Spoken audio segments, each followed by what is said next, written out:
Well, welcome to another video. This video is all about lift and coast strategy for the Algarve International Circuit. The benefits of lift and coast is that your overall race time is reduced by the amount of time you save in the pits. There are other advantages as well, in that you are saving fuel each lap, obviously, but you're getting very close to your push lap time. The problem I was having with the push lap was that the front left tire was heating up, and I wasn't able to go any faster in the one stint than what I got in my push lap.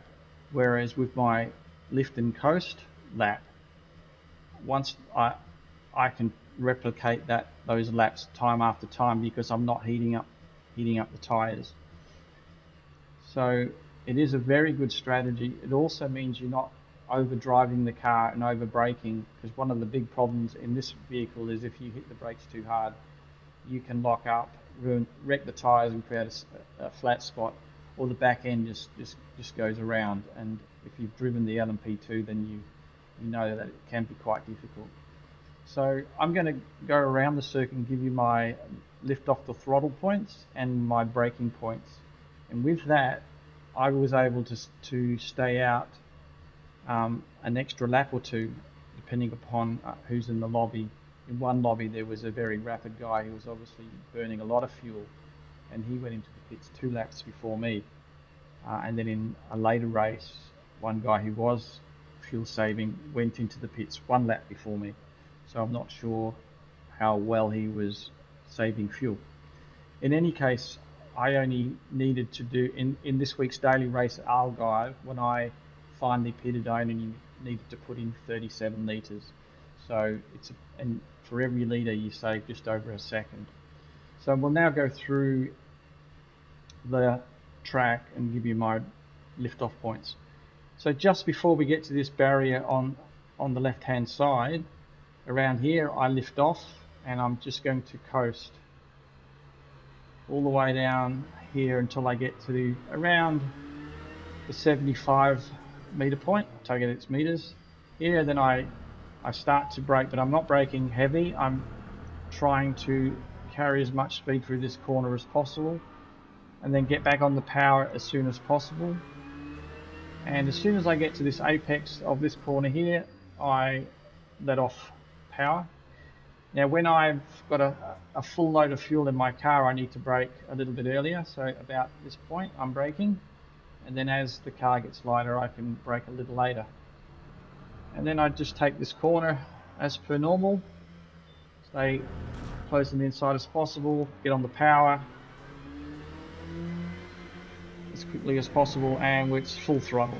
Now one of the things you need to be careful of when you're lifting is to make sure no one is too close behind you, otherwise they will drive right up behind you and take you out. And I've done that accidentally. So if someone's 2 or 3 tenths behind, don't lift off here, they'll drive straight up you.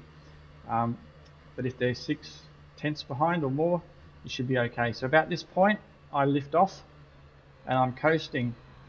Now at the start of the race, under full fuel, it's about the midway point, I start to brake, and I'm braking lightly, carry as much speed as possible. As the car gets lighter, I can brake at the 50, and then we're onto the power as soon as possible. Full power,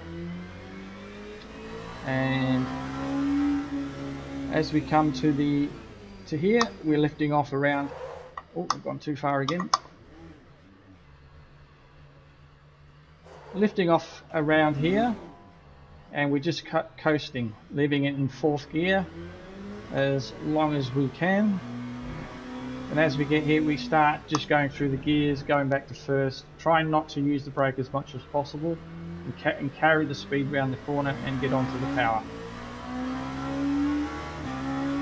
And we're on full throttle until we get to this second board here on the left hand side, and I've gone too far again. So that Michelin board on the left hand side, that's when I let off my throttle, and I'm just coasting. And I'm coasting until I get to the top of the hill, and then I start to move down the gears and just brake slightly, carrying as much speed and dropping down to first gear, trying to get this apex, short shifting back up to second, then on the power. And I'm on full throttle until I get to this bitumen, the front edge of this bitumen here on the left. That's when I lift off, and about halfway between that line on the grass on the left hand side, about 10 meters past that, I then start to brake lightly and go down to first gear until I get ready to put the power on. Then full power first, up into second, and then I coast, lift and coast as soon as you can, drop it back to first just to get the rotation, and then short shift up to second on the power full. And it's full power now until we get back to the end of the lap.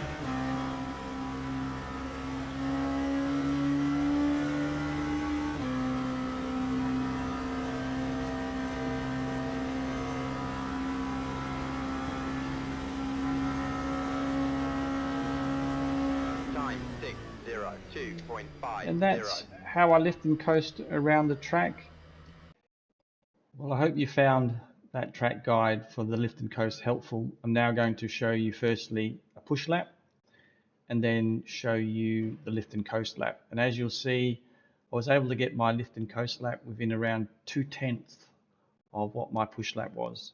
So it's a good track, this one, for lifting and coasting. That time was a 1:33.5.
This is the lift and coast lap.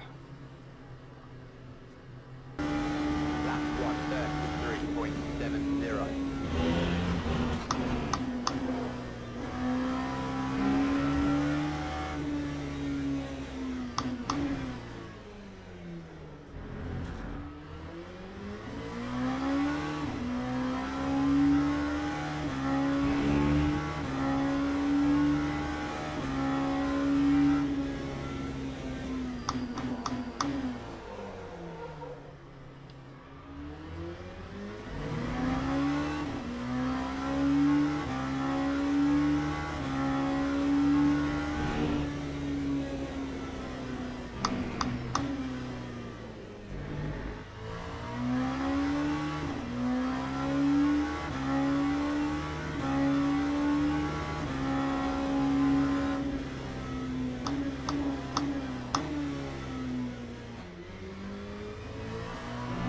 Well, thanks for watching the video. I hope you found it helpful.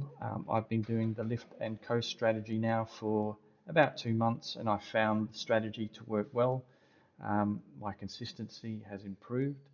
My race finishes have improved.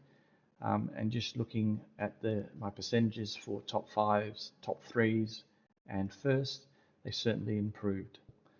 If you found the video helpful, if you could please like and subscribe, that would be very helpful. So I hope you have a good day, and we'll see you in the next video.